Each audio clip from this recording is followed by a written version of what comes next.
ल्यायो रोयो करायो मरेको छोरो न फर्केपछि तिनीहरू धेरै चिच्यायो रोयो करायो र त्यो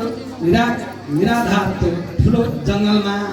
अनकण्टक जङ्गलमा तिनीहरूले खाँदै नखाइकन महिना दिनभरि तिनीहरू नारायण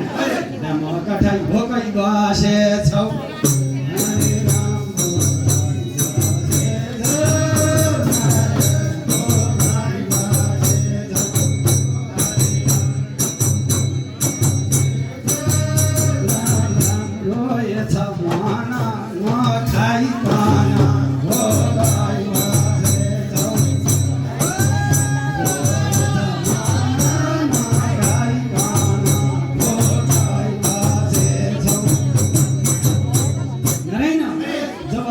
भोकै बसेर ननिराइकन भगवान्लाई चिच्याउँदै हे प्रभु मलाई किन हजुरहरूले किन नलानु भएको छोरालाई किन लानु भयो भनेर रुँदै कराउँदै चिच्याउँदै गरेको महिना यही अधिकारमा परेछ। भगवान पुरुषोत्तमको सेवा गर्न पाएका थियौ राजा पुरुषोत्तमको तिनीहरूले नजानेर पनि सेवा गर्यौ त्यही जन्ममा सेवा गरेको हुनाले आज यो ऐश्वर्य पायौ राजन तिमीलाई त्यो सुगा भएर आएर सिलोक सुनाउने पनि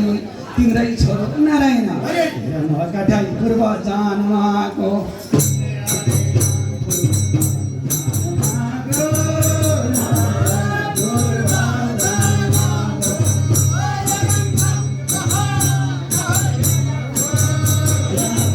तिम्रै छोरो थियो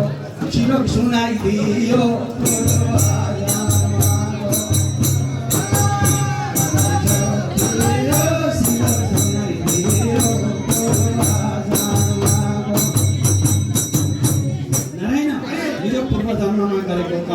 पुरुषोत्तमको झुकिएर पनि महिना दिनसम्म व्रत भएछ भनेदेखि अहिले त व्रत चाहिँ गर्न पाइने त्यस कारणले यो पुरुषोत्तमको कथालाई नारायण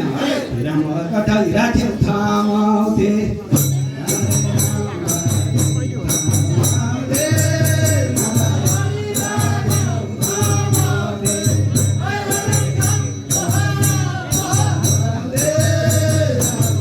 राम्रो थियो महिमा यति गएमा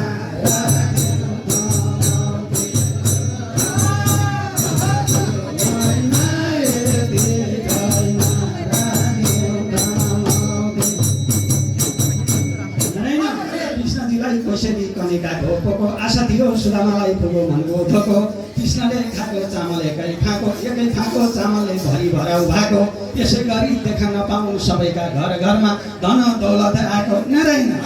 राम राम कठाई छ कामना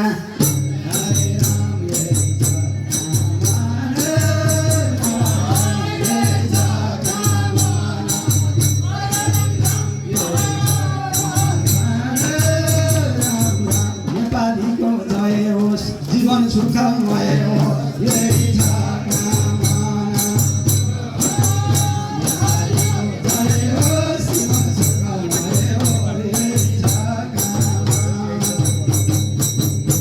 नारायण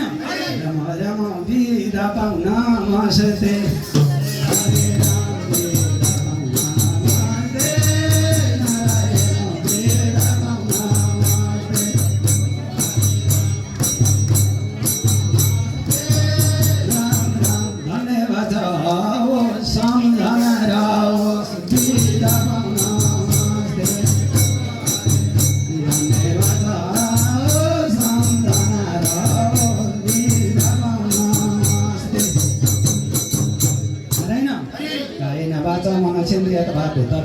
प्रकृति स्वभाव